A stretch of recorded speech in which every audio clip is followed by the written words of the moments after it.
your fear and you will all be free now. Community, it's time to get better. You can't avoid, we're all in this together. Head high, fill your heart with love and light now. Come together and it will be alright now. Come together, you can't run forever.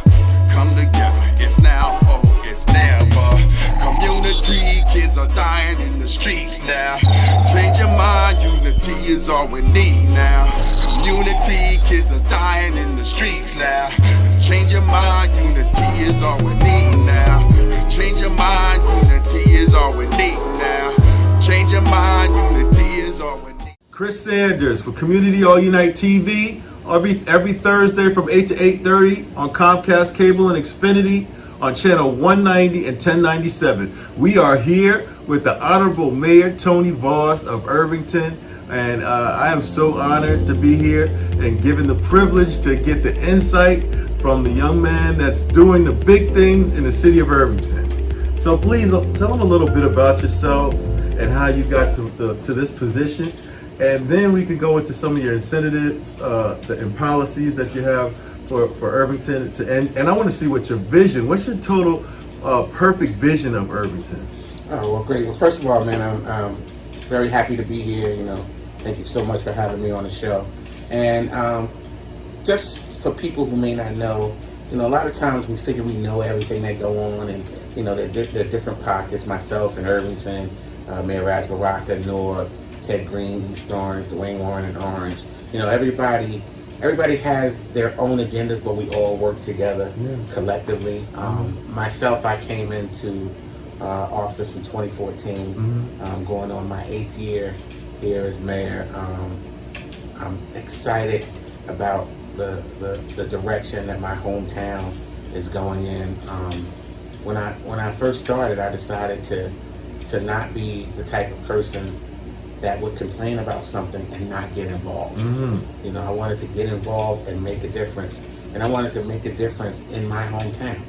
You know, my goal was never to seek higher office. It was what I can do for my community, my hometown that I grew up in. I went to elementary school here, Grove Street School. Middle school, I went to Myrtle Avenue School. And right across the street, Irvington High School. So, you know, homegrown, I'm from here. I care about this community, and, you know, I want to see us prosper. And I want to see us, you know, get to a point where, you know, we believe in one another again. We believe in our neighbors. We believe in our community. We believe that no other community is better than our community. You know, I want to set that type of tone so that we're all together moving forward, because one person is not going to get us where we need to be. It's going to be a collective journey for all of us, and I'm excited about, you know, the prospects of Irvington's future. Sure. Now, when you were young, what was Irvington like? I mean, how did it change, and when did it change? I mean, because I know, you know, you probably when you were younger it was a lot different than it is now. Well, it's funny. It's the perception. You know, it comes from the eyes of the beholder. I thought that Irvington was a safer community. You know, like most people, you know, thinking throughout that time. But when we look at the statistics, we start to notice that wasn't necessarily true. But, you know, when you're looking at things from the eyes of a young man, a teenager, or a young adult, you don't have the full grasp or understanding of everything that goes into rebuilding a community and making a community what it is today. I mean, there's been a big transition, even in the township of Irvington. You think in 1990 was the first African American mayor here, you know, which was Michael Steele. I am only the 4th African American mayor here in the history of this town. And even with me becoming mayor, you know, a lot of our positions or especially our fire department was not predominantly black. It's predominantly white. And this is in 2014 when I took the reins here in Irvington. So, you know, one of the things that I wanted to look forward to doing was making our public safety, our police, our fire more represent the people in the community. Sure. That's one of the things, and we've been able to do that. We've hired so many local folks here to let them know that, hey, you can be a part of your community. We go over to the high school. Mm-hmm. You know, we start with kids in the middle school, high school, 9th, 10th grade, to talk to them about if your goal is not to go to college, then there's other avenues that you can be a police officer, you can be a firefighter, you can be these things in your own community. Yeah. You know, you can be the mayor, you can be a council person. So I know when I was coming up, right across the street is the high school. You know, I didn't even know what this building was. Yeah. You know, and the high school was right across the street. I knew it was the library and the police station. That's what I knew. Yeah. So, you know, going forward, that's the type of thing that I want to build upon for this community. Sure. So now I saw something on one of your initiatives. I saw a big bicycle. You riding the bike with the community? Yeah, I actually did. In one of these we have, it was in here, it was our community bike ride, and we just had that. It was June 20th, so right. You know, it was a great opportunity for everyone to get together and ride bikes throughout the community. We blocked certain streets off. You know, we had over 200 people here, cyclists from all walks of life, beginners, kids. Everyone came together and just went for a ride in the community, and it was my first time doing that with the community. I ride a bike every summer with the police department. We actually go out and ride through the community because you get a different view of things on a bicycle as opposed to driving by in a car. And we do that every summer. But this was a little different. We did 15 miles, and you know, Irvington is only 2.9 square miles. So, you know, there was some creative gateways through communities that we went through to accomplish the 15 square miles. But it was a beautiful thing. Councilwoman Dr. October Utley, she helped organize it. It was just a great event. And now I want to have that yearly. Right. And so you don't have to have security here. You're not one of the mayors that needs to be protected. Well, no, I do have security. Okay. I do have security, but I guess I'm a little, you know, how can I say it? I'm a little creative with that because sometimes I don't think about it. Like when I go out the building, I just go out the building. You know, and sometimes they come and say, "Oh, sir, please let us know when you're going out the building." But you know, the police are there, security. Some people are riding on a bike. Our director, from the deputy director, John Brown, from the fire department, he rode a bike, as well as our chief, who's the first African American chief in the history of Irvington. He rode a bike as well. So we had a good time, and you've kind of felt it in your legs, you know, afterwards. So when you came into office, what was the biggest problem that you faced, and how is it today? What is it? Well, one of the things, the main thing, which never changes, is my motto of I wanted to make Irvington clean and safe. You know, you can't do anything else unless you make a town clean and safe. I can't bring redevelopers in here if the town ain't clean, the town ain't safe. They're not gonna want to do business. I can't bring premier food chains in here because if the town ain't clean and safe, they're not gonna want to be here. So we've been able to focus on that, and you know, we have tremendously reduced crime in here. There's, you know, several awards as you walk in here. You know, letters we got from the FBI, county prosecutor's office, state police, about the tremendous job that we've done here in the township of Irvington in my tenure. We used to average anywhere from 26 to 30 homicides a year, and then we started getting down to 4 and 5. And that's what I said when I looked at it. I thought that the town was safer then, but since 1970, I hold the record for the safest crime statistic since 1970 here in Irvington. Congratulations. So the first, the second, the third, I think the fourth, not the fifth, but the sixth and seventh. So how'd you do that? Well, you know, I wanted to bring back community policing. I wanted to get police officers back into the community, talking to folks, and having this kind of dialogue that the police are not the enemy, right? If anything, they work for you and they work in your community. Now, if we don't have officers that are doing what they're supposed to do, the one thing I encourage people to do is let us know, right? Let us know, because that's not the type of people that we want to service our community. You know, most of our members in our police and fire department come from this community. Yeah. So you have an understanding of this community, the people in this community, have family members and relatives. So one of the things we wanted to do is one, bring back community policing. Two, we want to focus on the crime issues. You know, to let people know it won't be tolerated here in the township of Irvington. We are here halfway through the year now, and I think we're at 3-4 homicides. Right. You know, and if we lose one life is too much. Yeah. You know, but it's a far cry from 30 Yeah. or 26. Yeah. You know, so to keep our town clean and safe, you know, it's always a challenge. You know, I see people, myself, eat food in their cars, throw the food out on the window on the ground. Yeah. Come over, hey, what Yeah. are you doing? Right. You know, I'm sorry, they pick it up. Mhm. You know, and that's the mentality that we have, because you take that same person and sit them in another community, Maplewood, Livingston, and they, no, I better find a garbage can to throw this in. Sure. But is that the mentality? Because you think those communities are better than yours. Right. You know? Yeah. So this is something that we have to work on and build upon to get everybody involved. That's why, you know, we've had the Team Up, the Clean Up program that we've been going on. We allow people to clean out their homes or clean up their yards and bring your rubbish or your trash to locations and put it in our dumpsters that we provide. You know, just to help you along this journey of getting everybody to clean up. I'm working on a program now to give out garbage cans. Yeah.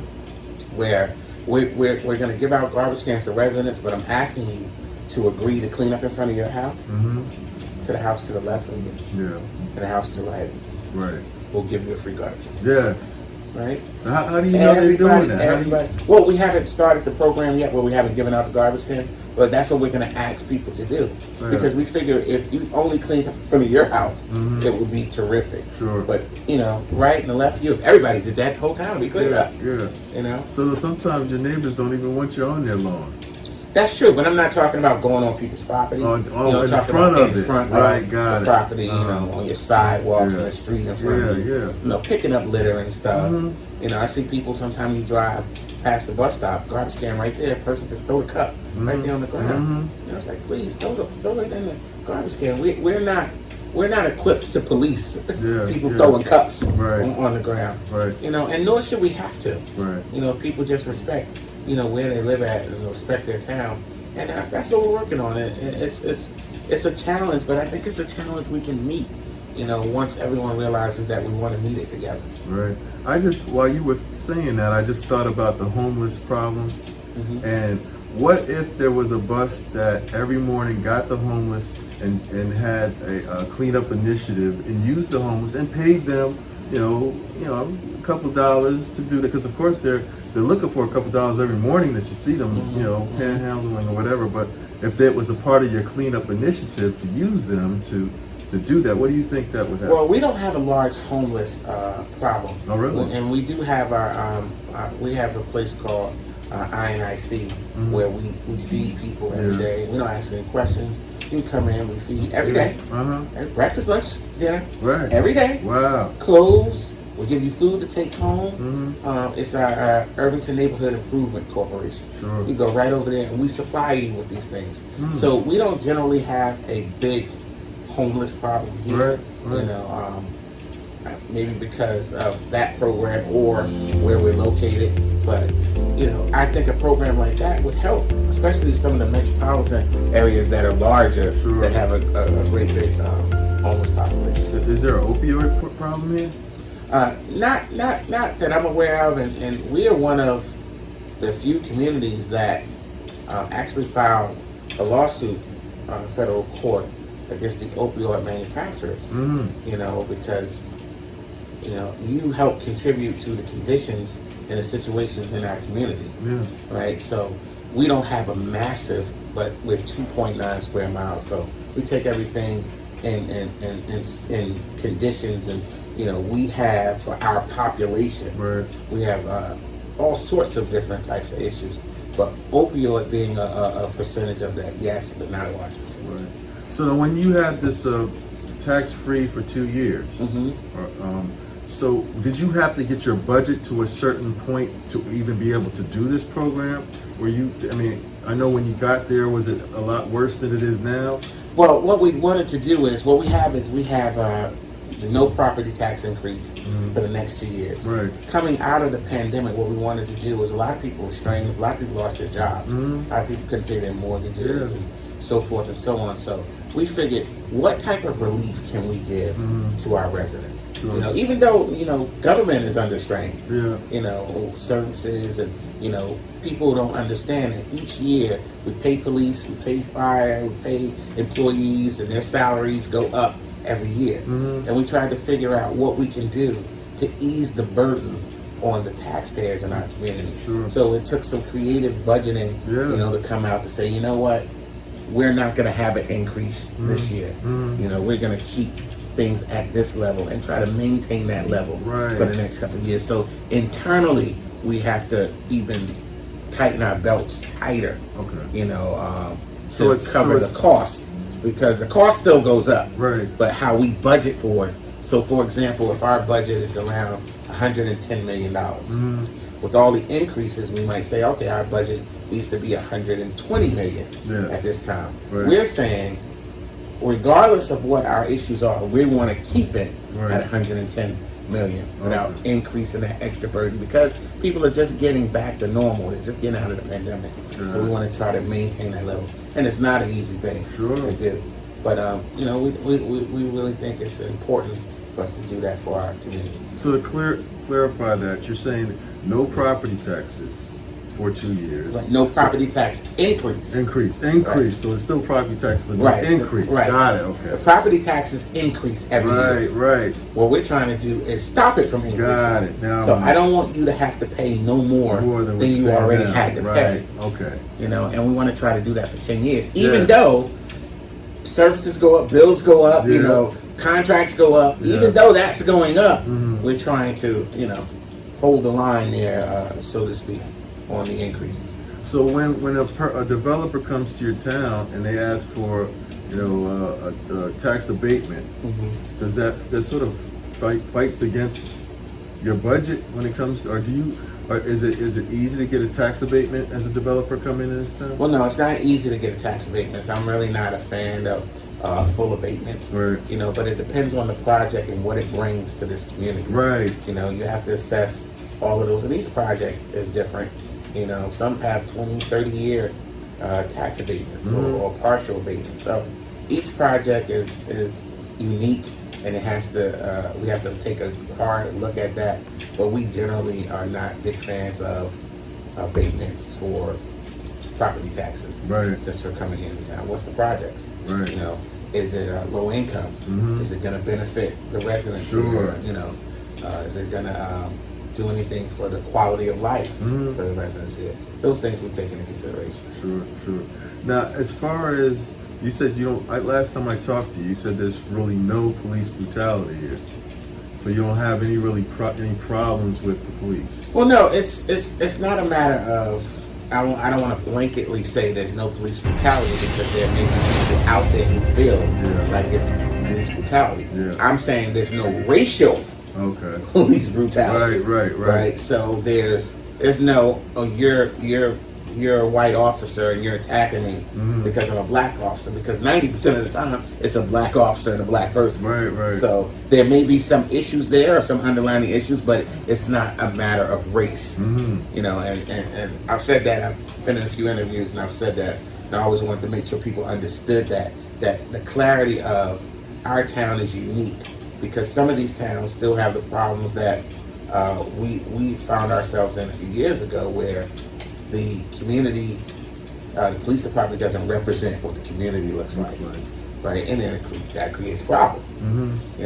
We don't have that, because generally 90% of our police department are black and brown folks, and they from this community, this area, understand.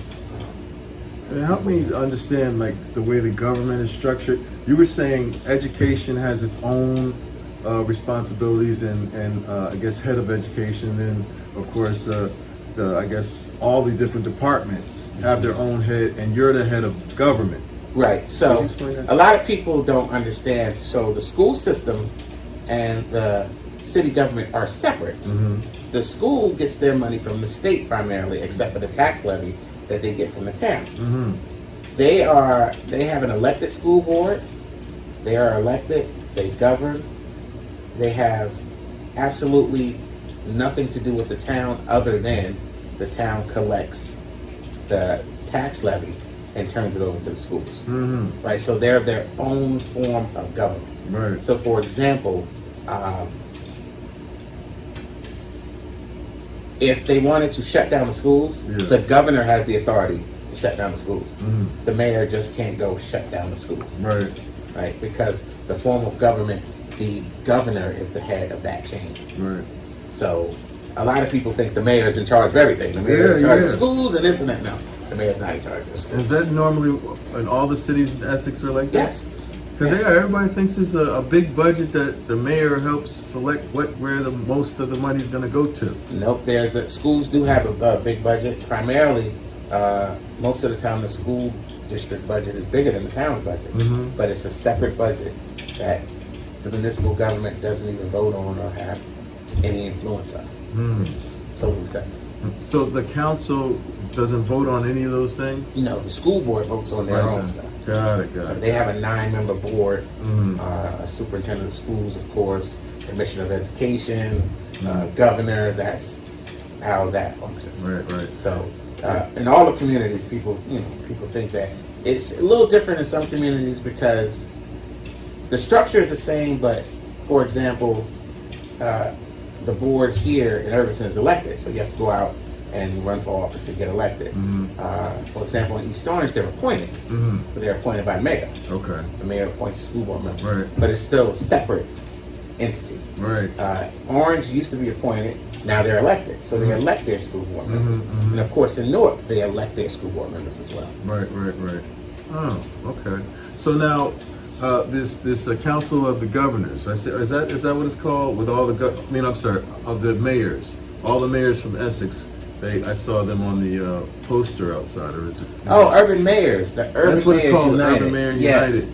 Yes. What do you guys do together? So we do everything together. Yeah.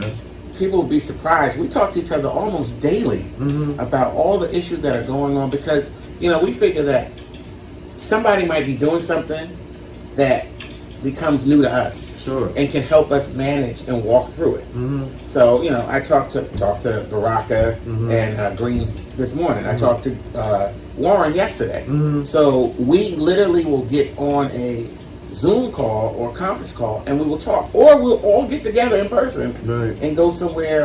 We go on a Sunday. We sit down. We talk about everything that's going on and talk about the outlook of our communities and how we can help each other and support each other. Sure. And we just called ourselves the Urban Mayors United. Put this little group together, and it's been working well for us for many years now. Yeah.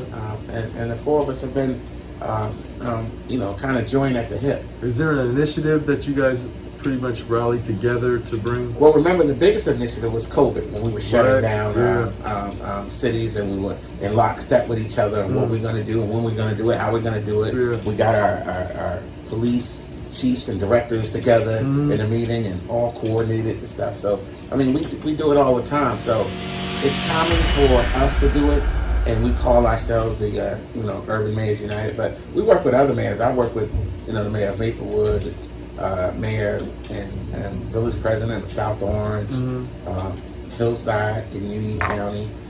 We all work together, Bloomfield, Belleville. Yeah. So, I have a great relationship with a lot of these mayors, and we can call each other up and talk and get information. And listen, I got this situation.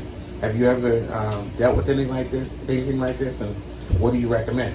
Right. So yeah, the cleanup initiative seems like something that every mayor would have saluted you for and possibly brought that to their town. Yeah, and everyone is doing that under maybe a different initiative or calling it something different, depending on the town you're in. So, for example, let's say Bloomfield, they might not need a cleanup initiative, right? But they might want to consult and talk about crime issues. Yeah. So there we can bounce ideas off each other and work that way. And Mayor Venezia has been a great supporter, and Melham in Belleville as well. So we all have conversations with each other, and we talk about things. Right. So what would you do about gun violence? Has that gone down since you've been mayor? It's gone down, but I mean, still, we still have people who don't value life. Right. You know, and the worst thing you can do is put a weapon in someone's hand who doesn't value life. Mm-hmm. Right? Because if I don't value your life, it means nothing for me to take it. Sure. You know, and gun violence is always prevalent in our communities, and I don't care whose community it happens in.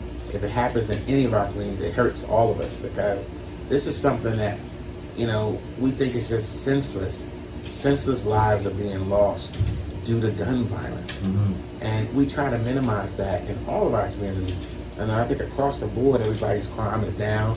You know, we've been doing border patrols with Newark. Mm-hmm. Newark is doing border patrol with East Orange on this side, Irvington on this side. Mm-hmm. And when you get over here, East Orange and Orange has a border patrol Right. going on. So we're all working in conjunction to make sure we're supporting each other and we're helping each other out, because it's going to take all of us. I mean, criminals don't care about borders. Yeah. I don't care if I'm in Irvington or North or East Orange or Orange. Mm-hmm. You know, and most of the time when these crimes are committed, people are going to get people where they are.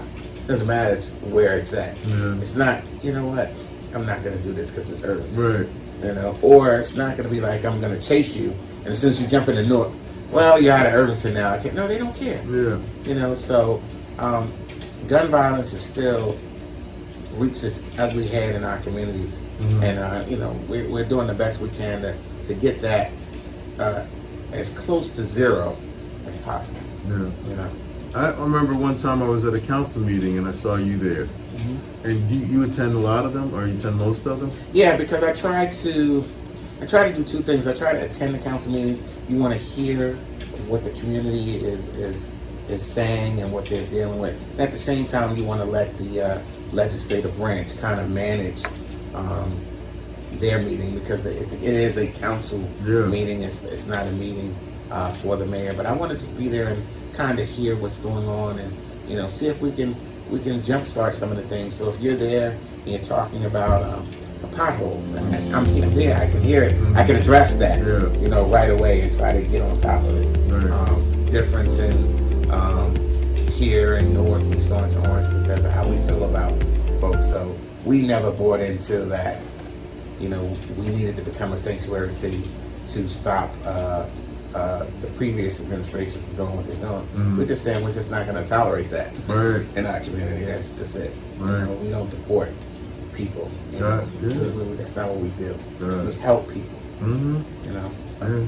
I want to thank you, man. We ran out of time, and it's always been going really quick. When we the last time we had the interview was like 40 minutes. I looked around at the time. But you always have great answers.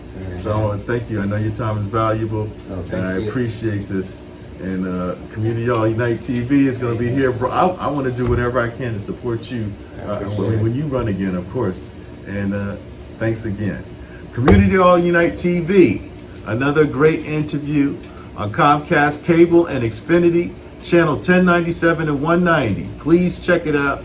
Every 8:30 on Thursdays, 8 to 8:30 on Thursdays. Thanks a lot. Community. It's a fight now. Right now.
now.